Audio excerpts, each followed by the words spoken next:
বন্ধুর জন্য কিছুটা মাংস দিই, তাহলে ওকে না খেয়ে থাকতে হবে না। শিশিরও ভেবে দেখলো, তাহলে তো বেশ ভালোই হয়, আমিও আবার পরে খেতে পারবো এই খাবারটা। তাহলে দিন বুড়িমা, আমি তাহলে নিয়ে যাই মাংসটা। শিশির আর কিছু না বলে মাংসটা নিয়ে বেরিয়ে পড়ল।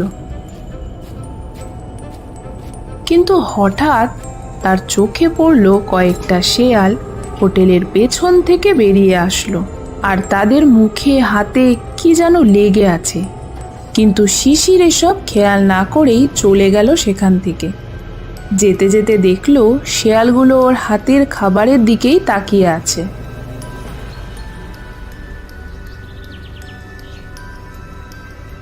সেদিন রাতে আচ্ছা বুড়িমা, আপনার এইখানে অন্য কাউকে তো দেখি